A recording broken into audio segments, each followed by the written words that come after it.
Hi, my name is Jimmy Williams with NFL Draft Diamonds, and I have another diamond in the rough for you guys. His name is Kevin DeShields Jr. He's a defensive lineman out of Delaware State.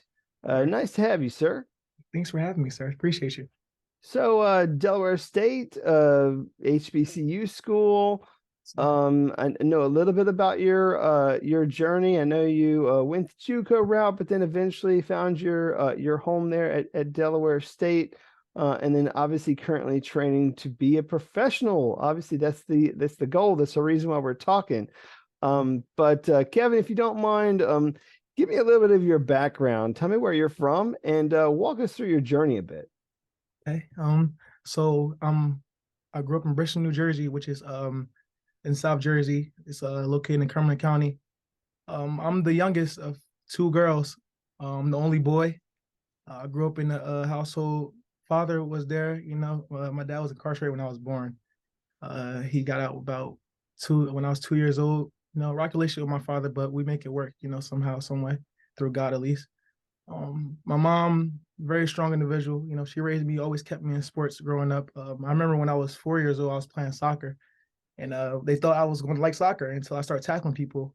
And then it wasn't until I tackled a little girl. I tackled a little girl, and the parents were like, "No, no," and like I got banned from the league, and I went to football, and I found football at the age of 5 years old, and I've been playing ever since. That's hilarious, man. I'm I sorry. never was a starter though. Never was a starter. I always was a B team. If it was a C team, I probably would have been C team. But I always just loved the game, and I always just refused to be denied. I just feed off, just proving people wrong, and just proving myself that I can do this. So, yeah, I played in major leagues, never really seen the field, but I was always the hype man. I always got the crowd involved. I'm on the sideline, the game's going on, I'm just turning the crowd like, come on, come on. That was just always me. So, did that, did pretty good. Got to high school freshman year, did not play at all. Got in some games, but that's when games were like 67-0. Really played sophomore year. I was a mascot in high school. I actually was the Bulldog mascot, only because I tried to transfer to the rival school, Vineland, and that didn't work out. And coach was like, I don't want you playing for me. So I was a mascot. And I understand why. I was missing practice trying to go to the rival school, so I can understand why. So I was a mascot, and I got laughed at for it. People used to like, man, you supposed to go on the field, you over here mascot. And I took that, But the thing was, I was so in love with the game and so wanted just to be there with my brothers that I was willing to do whatever. I was willing to get laughed at. I was willing to be laughing stock because at the end of the day, I love this game so much. I want to be out here with my brothers. I know I'm not playing. I know I'm not the best guy on the field, but I love this game and I want to keep playing this game because I know this game could take me somewhere. Yeah, and the thing is too, man, let's just be real. Like, one of the things about football that I love is it brings people together. It gives people a reason to get together and have fun. I mean, very family oriented on and off the field. I mean, you get in that locker room, you're amongst all your family, your brothers, right? So, great. Very interesting story there to get us started. So, Yes, sir. when you were in high school, obviously, eventually you did get a chance to play. You weren't a Yes, sir. mascot forever. Junior year and senior year, yes. So how did that go, man? Were you always a defensive player, or did you play offense, or what? I actually was an offensive player about junior year of high school. They had me on offense. Didn't really like it so much, so they put me on strictly defense my senior year, and I had a breakthrough season. I had 47 tackles for like 47 solos. I had a really breakout season, but my grades just weren't good. I was just so intertwined with football, and I was just so just wanting to make it out that I didn't really care about school. I forgot the fundamentals of how to conduct myself in school. So that's when Lackawanna reached out, Coach Mark Duda. I reached out to Coach Mark Duda, and I went out for Lackawanna for a visit, and I wind up in Scranton, up there 17 years old, just up there in Scranton, sharing a room with three other guys. It was a rough living in Scranton. Met a lot of great guys actually in the league right now. Jaquan Brisker, he was my safety. Savion Williams was on USFL, Dejan Warren, who's coming up in the current draft. There's a lot of names, a lot of big time names and big time guys in the league right now that I play with Lackawanna that helped me and that mentored me along the way. So you said there you went to Lackawanna Community College, which for people who don't understand the whole JUCO like scene, Just to let you know, Lackawanna is probably one of the better JUCOs that you could probably go to. I mean, for real, like very competitive. A lot of great talent comes in through there. But the thing with JUCO, man, is that obviously it's not easy, man. I mean, it separates the men from the boys. Um, Yes. give me some sense of your own, I guess, time there at JUCO. Lackawanna. Okay. So I remember like it was yesterday. It's a 3 hour drive from Jersey. You know, I'm driving all through the mountains first time there. And when you got there, it's definitely a shock to you. You know, you're up there by yourself. Me being a mama's boy away from home for the first time, I'm up there scared with all these grown men. So but you know, playing football wise, it was hard to get adjusted to because I was a very overweight guy. I was 350 pounds when I got Lackawanna. Mm. Um, it was very hard. I got redshirted in the first year. Well, my first 5 games, they redshirted me for the season until someone got hurt. And I took that very personally. You know, I went outside. As soon as he redshirted me, I just went outside and started running laps. And throughout that season, next season came around, I lost weight on my own. I went from 350 pounds to 315 pounds on my own. And Cool. yeah, and after that, I got after my sophomore season Lackawanna. Well, in my sophomore season Lackawanna, I had a great season. Interceptions. I had some scoop. I didn't score, but I almost scored. I fell at the 1 yard line. It's bad. But yeah, I had a couple of scoop scores. Stood out. Still didn't start, but every time I touched the field, you know, I always made sure my presence was known, and that's what helped me stand out and get to where I wanted to be. Um, at Lackawanna, we won 24 games my 2 years there. We lost the last game on national TV against Mississippi Gulf Coast in championship. But those 2 years Lackawanna, I never lost a game. You know, and it was amazing being a part of a winning culture such as that and being head coached by Coach Mark Duda himself. You know, But that's kind of what I was saying, man. I mean, Lackawanna is a really good JUCO, and funny thing is we're eighth. they could probably compete with some good schools. Let's Oh, just yeah, be I say that. I frank. say all the time. I say all the time. I came to So like my Lackawanna team would beat us. You know that, right? Like we'll beat y'all. If I play for Lackawanna, we'll beat y'all. And all my teams be like, "No, you're lying. They can't beat Delaware State." I'm like, "Okay, man." people who don't know don't know. That's just kind of how it goes. But interesting story about how you it really put forth the effort to get your weight down. You said that at Lackawanna you were upwards of 350. Where are you at these days, man? What's your current height and weight? The story. Oh, yeah, the story goes on by the way too. My current height, I'm 6'2.5", and right now I'm a shockingly 292. But I'll tell you how we All got to right. that. I'll tell you how we got to that. That's the Dell State. That's the Dell State, bro. See, each of these chapters in my life have stories behind it, and it's amazing, you know.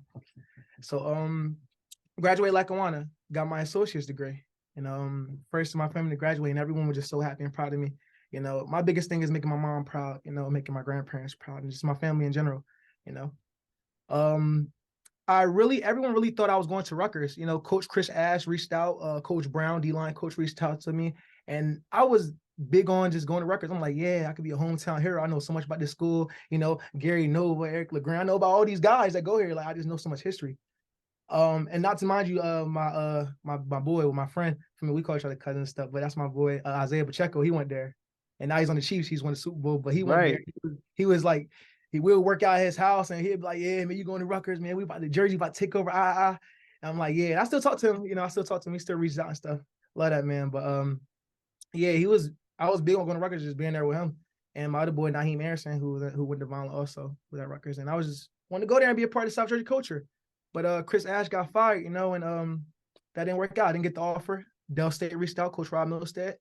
I came to Dell State, and I got back to Dell State, and I was just so depressed by everything that I went back up to 342 pounds. Mm. Yeah. Now listen. So came to Dell State, and they're like, that's good. You know, you're a good weight. You can move for your size, you know. We had a COVID season. The first COVID season at Dell State, we had about 6 games. I had 9 tackles for loss. I think like 12 solo tackles that season. Out of 6 games, and they were just like, "Oh, this guy's ready. He's got to lose some weight." Came into my junior year, had 4 blocked field goals that season. I led the nation in field goal blocks as a D tackle. 2 back-to-back against Bowie State in one game, and I actually blocked a major kick in 2021 against Norfolk State, which resulted in us coming back from a 26-0 deficit. So you know, that just shows right there that, it doesn't matter if you're a starter or not, as long as when you get the opportunity, you know what to do with it. Hey man, Seeing you get those opportunities, even if it's on special teams. I mean, heck, I mean, those plays can Sure. be the difference in a game. And So, that's what stood out. That's not um, people were like people take most players take special teams off. I don't take anything off. I don't take any opportunity that I get for granted. I don't care if I'm on kickoff team. You're gonna get 110% out of me.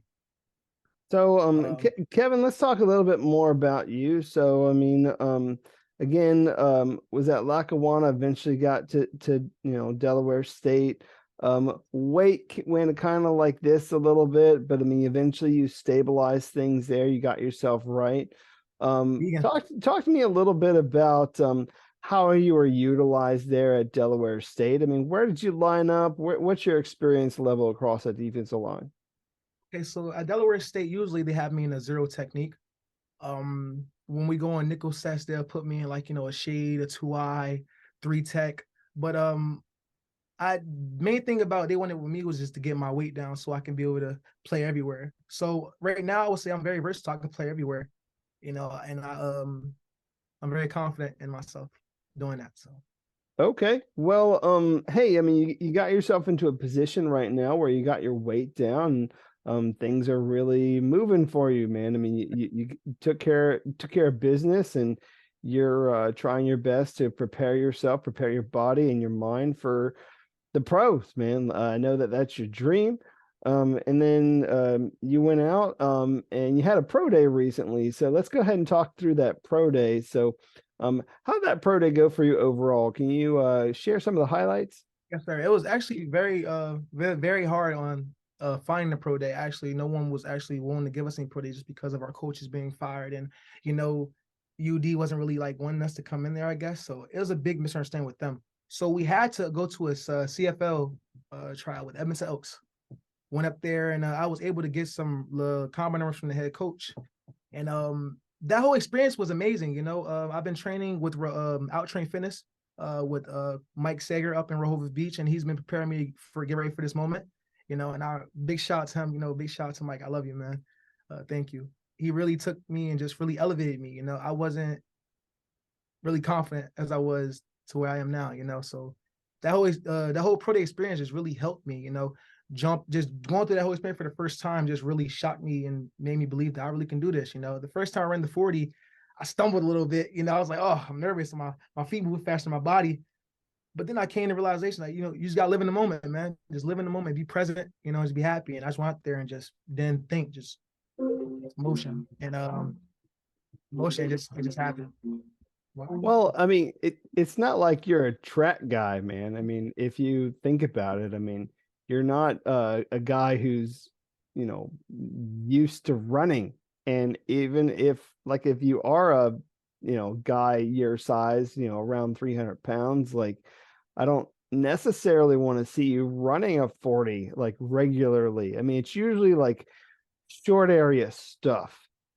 So that's what you need out of a player like you. I mean, you need somebody who can utilize his hands properly, maybe have a few different moves to work with on that defensive line. I mean, it's not just can't just be a one trick pony out there. I know some people try to be, but how has that been for you? I mean, give me some sense of your own personal growth, other than the whole weight situation.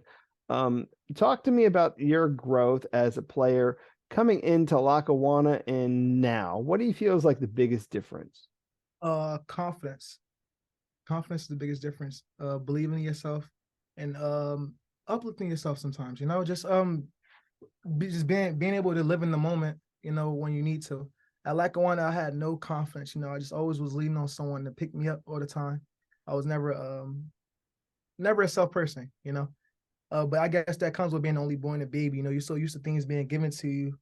When it's time to go out there on your own, you're like, damn, who do I lean on now? Mom's not here. So I had to do that. Just growing up and maturing and just taking things seriously. I was very young-minded at Lackawanna, very just immature, always wanted to be not seen, but always wanted to be the guy who just, I'm here. Like, we know you're here, man. So just transitioning from that and just, coming into the grown man stage, coming to Dell State and just realizing that, humble yourself and realize that anything could be taken away from you just like that. So always remember to just, humble yourself and live in the moment. Biggest thing to me was just, growth. Good. Give me some sense of some of your best moments, your best memories, maybe even a personal highlight of yours. Like when you think about all the games that you've been a part of, whether at Lackawanna or there at Delaware State. I mean, can you walk me through like some of those memories? Okay, so my first memory would be at Lackawanna, my first interception. It was against ASA Miami. Coach put me in, and I'm like, at all practice, like all weekend practice, I just been reading out screens, and I just don't know why I could read out a screen. I just sniff it out. And in the game, the ball just was throwing, like everything just slowed down. And I just caught the ball and like I ran about 2 yards and got tackled. But it was a great moment, It was a great moment. That was definitely a highlight moment for my career. Well, yeah, Um, yeah. I mean, when the big guys get an interception, I mean, it's exciting.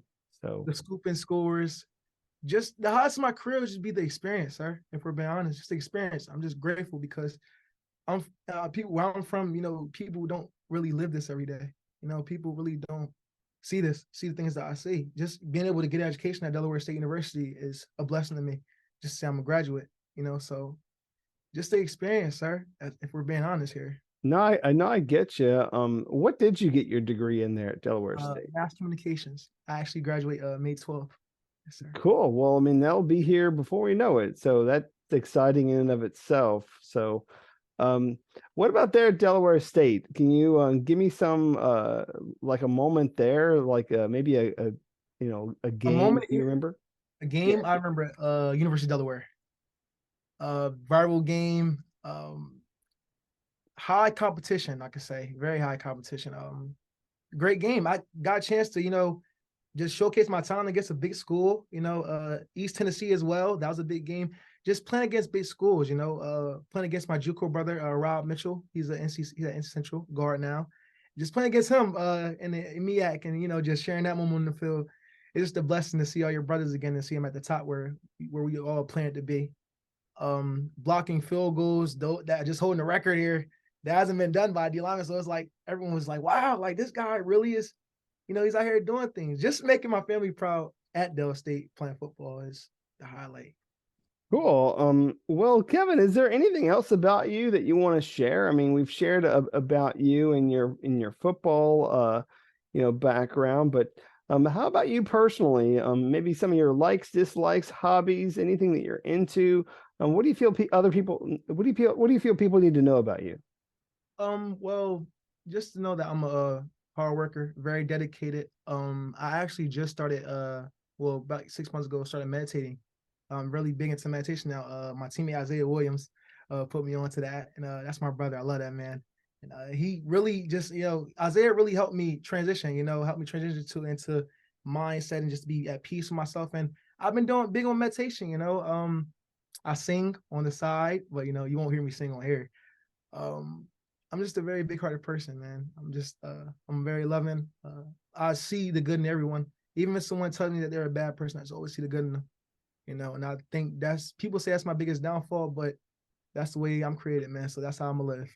So as a guy who likes to sing, I'm going to put you on the spot and not ask you to sing, but if you let's just say it was karaoke night, and Kevin DeShields had to get up there and sing, what's that one song that you would be pretty confident to deliver a pretty good rendition of a song? I'll I'll say Marvin Gaye. Marvin Gaye, Sexual Healing. Uh, I'm an old soul, man. I was born in 2000, but I love old music. I love Smokey Robinson and Frankie Lyons. I just love old soul, man. The music That's back then had a different meaning to it. It actually meant something. Nowadays, they want to talk about, this and that. Some music is good nowadays, but they want to talk about violence. I like peace. I want to hear about, love and stuff like that. Well, it's a completely different vibe, completely different like mindset and such. And hey, if that's what you want to win people over with is your smile and your voice, I mean, right on, do it, you know. Um Just a couple more quick questions, non-football related. So, tell me about your hometown. I mean, I know you're a Jersey guy. What's so special about your hometown that you want to share? The support, the support from my hometown is amazing. Bristol, New Jersey. Shout out to Uncle Pop, my mom, dad, grandparents, the DeShields family. All y'all, I love y'all. Stop's family, my sisters, I love y'all. My biggest support system is my city. You know, they're behind me. I posted my combine results, got about like 300 likes, 77 shares. It's just the support from the city is amazing, you know, and I really appreciate it and I love them for that, you know, and I wish I could thank them all one by one. There's a lot of them, but the biggest thing that keeps me going is my city and the young ones there, the kids there who look up to me. I actually had the ability to go back there a couple years ago and speak to kids and let them know that, you know, I used to be in your shoes too. You know, life's not always about being a starter. It's not always about being a 4-star, a 5-star. It's all about being consistent with your work and, you know, knowing what to do when you get the opportunity, you know. So just giving back to the community is what keeps me going, just, you know, just being a role model for the citizens. That's all. Well, that's good, man. Is there like a hot spot there in your hometown that I need to know about? Like if I were to come visit you there in Jersey, like is there a good restaurant you take me to? In Bristol, Sure. she got a couple of good spots, man. I mean, my spot, Bristol is not really a spot you come to, you know, just, you know, tourists. But if you do go out there, you know, Hop Shing is a good Chinese spot. Filet Ming, Carmelo's Pizza, Big John's Pizza is Bristol's background. If you go to Bristol, you have to have Big John's Pizza. So yeah, that and yeah, that's basically the main spots. We got a couple people out there doing their things with their soul food and their side spots, Pop Chicken Box, you know, all that. And there's a lot of people out there doing their own business. So if you ever do go out Bristol, make sure you ask around and see who's selling platters and support, because there's a lot of people out there that's doing good business. Cool. I see the necklace, the 23 necklace, so I'm assuming you're a fan of somebody there. So what is No, that about? no, it's a manifestation. I'm manifesting. So 2023 is the year that my life changed. I'm manifesting that. So I've been wearing this chain since the ball dropped. All right, just wanted to check and see what that was from. But I mean, if that's your goal, if that has helped you through this whole draft process, I mean, then right on, man. I'm all Appreciate about you. it. I mean, I'm here rooting for you. But I do want to also give you one last opportunity to just kind of close this up, close this up and talk to them scouts out there. Tell them why you would make a great addition to their team and what they would be getting if they took a chance on you. So go ahead and close this with your pitch. Oh yes, sir. Recruiting me, man, you'll get 110%. Like I said, hard work and dedication. I could sit here and talk to you guys till I'm blue in the face, but the film doesn't lie, numbers doesn't lie, and the hard work doesn't lie. So I'm not really much of a talker. Never been much of a talker. It's all about, you know, work with me, and I understand that this is a business, and I'm prepared to take on what the business has to offer. I'm just asking for a chance to showcase my talents. Well, Kevin, you certainly gotten yourself into a position where you can do a whole lot of different things. I mean, as we have mentioned, I mean, you've gotten yourself to a very good weight where you can be moved around a lot. I mean, a lot of the experience there at zero at the nose tackle spot, but could be moved out a little bit, maybe to a 3 tech or whatever. But versatility certainly helps. And of course, we have already mentioned the fact that you can get after it on special teams too. And, that's a huge part of what you are able to offer. And that is your desire to really be an impactful player. So just want to wish you all the best in your endeavors as you try and get to the next level. So Appreciate you for having me. sure, no problem. Kevin DeShields Jr., defensive tackle out of Delaware State. Check this guy out. Thank you. Blessings.